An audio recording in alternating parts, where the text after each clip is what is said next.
As despesas públicas, como vocês sabem, são os dispêndios financeiros do Estado.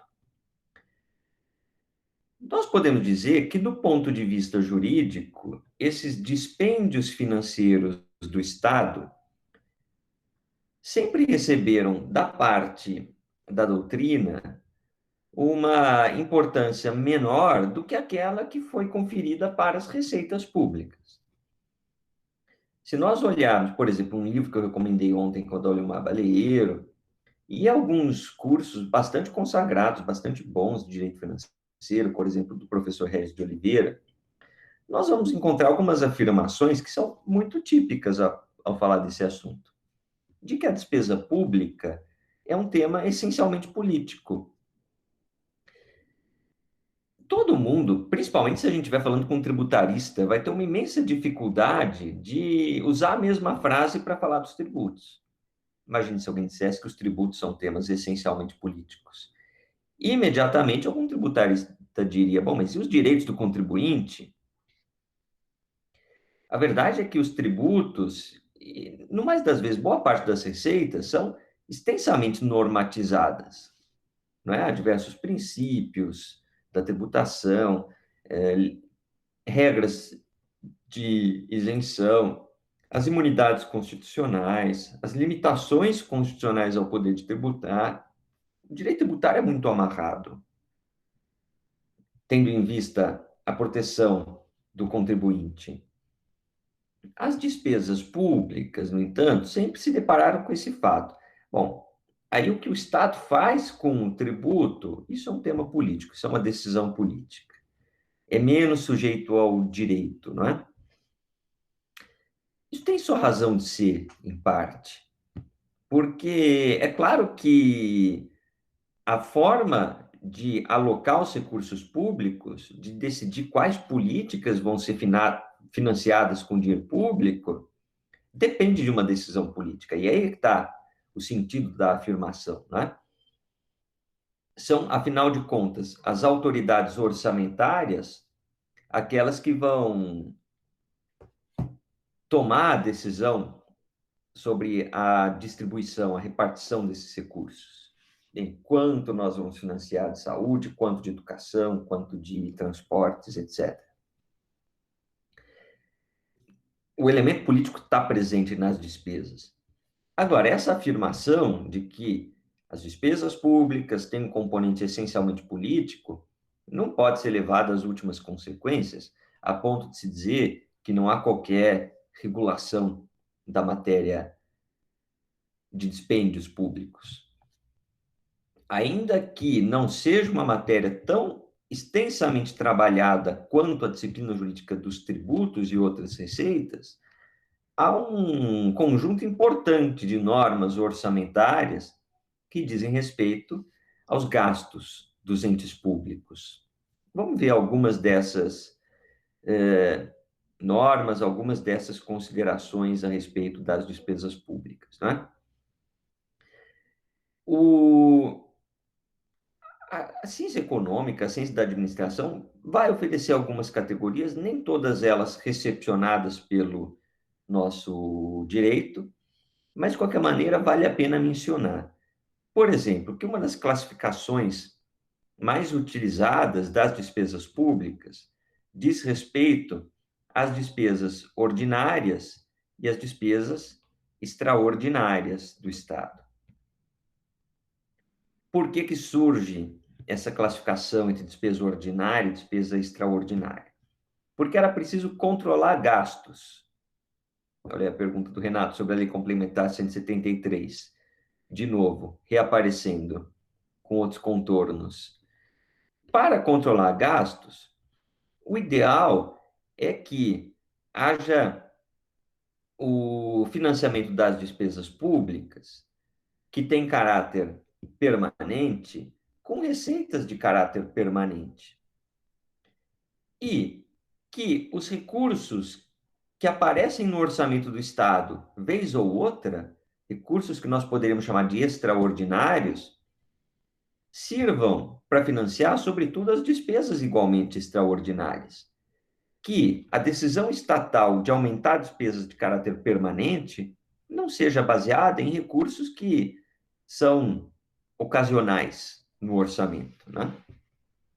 Isso é uma sabedoria muito antiga, né? Se a gente for investigar as origens históricas, na Alemanha do século XVIII já havia essa regra formulada pelos chamados cameralistas, a escola cameralista de finanças públicas. Eles não eram teóricos, eles eram conselheiros econômicos.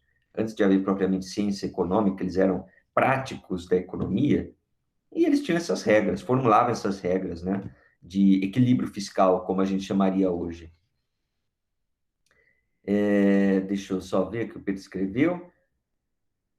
A OAB está questionando a constitucionalidade do dispositivo da PEC emergencial que adia o pagamento de precatório. Bom, precatório, aí temos uma conversa longa também, né, Pedro? A quantidade de emendas que surgiram. Bom, e essa sabedoria, né, dos cameralistas depois foi trazida para outras searas, para outros campos, até chegar, por exemplo, a uma formulação que nós temos na nossa Constituição, que tem um sentido parecido a essa regra antiga de política financeira. Você sabe que cada país chama de regra de ouro uma coisa diferente, né? Regra de ouro seria assim, a prudência das finanças públicas, aquilo que não pode ser descumprido, porque é um sinal muito claro de desequilíbrio, de irresponsabilidade. E, por exemplo, na Alemanha, o que eles chamam de regra de ouro é ainda hoje esse conceito antigo, de que a receita, aliás, que a despesa ordinária deve ser financiada com receita ordinária. E a extraordinária, que surge, esta sim pode ser financiada com receitas extraordinárias. Grosso modo, claro que vai haver algumas exceções, ninguém cumpre exatamente isso à risca, mas vale como princípio. No Brasil é um pouquinho diferente, a nossa regra de ouro está associada à dívida. O Guilherme falou muito bem. Vejam o 167, inciso 3. A realização de operações de créditos, grosso modo, né, empréstimos, que excedam o montante das despesas de capital, ressalvadas as autorizadas mediante créditos suplementares ou especiais, com finalidade precisa, aprovados pelo Poder Legislativo por maioria absoluta. Então, sempre que houver despesa de capital, o montante delas não pode ultrapassar o volume das operações de crédito realizadas no período. Então, a fórmula é a seguinte: vê a quantidade de despesa de capital que o ente tem naquele exercício, se for X, isso significa que naquele ano as operações de crédito contratadas não podem ser superiores a X, a não ser que haja uma autorização específica. A regra também não é absoluta. Se for necessário ultrapassar o teto estabelecido pelo montante das despesas de capital, o governo precisa pedir uma autorização para o Poder Legislativo. E concedida essa autorização pelo Poder Legislativo, então a despesa que ultrapasse aliás, a operação de crédito poderia ser autorizada nesse sentido, né? Depende de lei. Então, pode ultrapassar? Pode, desde que haja autorização legislativa por meio de crédito suplementar ou especial com finalidade precisa. Notem que há uma regra de quórum aqui no 167.3, por maioria absoluta. É lei ordinária com regra de quórum.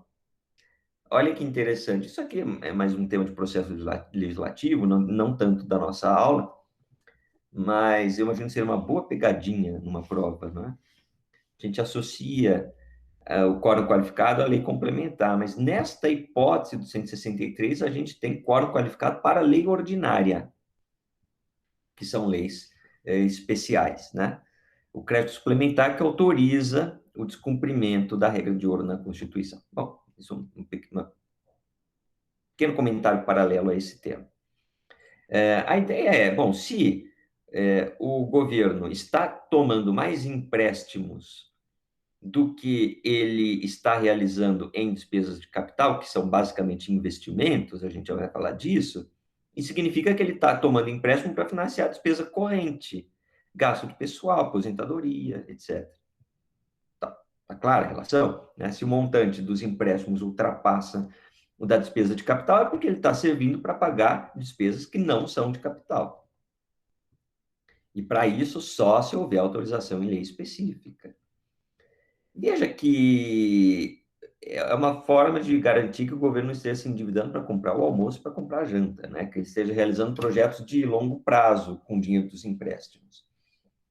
É muito difícil fazer uma associação muito clara entre o dinheiro dos empréstimos e o investimento em si, porque uma vez que o governo arrecada o dinheiro emprestado das operações de crédito, esse dinheiro entra no orçamento público e aí todo o dinheiro é igual, né? Não dá para saber qual que veio de tributo, qual que veio do empréstimo, etc. Então, seria muito complicado estabelecer uma associação específica por projeto. Então, a Constituição optou por controlar os montantes, controlar o volume, certo? Controlar o volume das operações de crédito em contraste com o volume das despesas de capital. Bom, tá claro isso aqui? Isso vale para os municípios? Vale para os municípios. A questão é que os municípios têm hoje possibilidades muito mais restritas, né, de contrair operações de crédito. Se for operação de crédito externo, é uma complicação, porque tem que obter autorização do Senado. Se for uma operação de crédito normal, os municípios podem, estão autorizados a fazer, mas têm que cumprir os limites estabelecidos pela Lei de Responsabilidade Fiscal e pela resolução do Senado. Então, não pode, o volume das operações de crédito, além de estar atrelado a essa regra de ouro da Constituição, não pode ultrapassar 120% da sua receita corrente líquida. E se tiver próximo desse limite, chamado limite prudencial, que é 95% do limite, né? 95% de 120% dá quanto? Vamos fazer essa conta aí?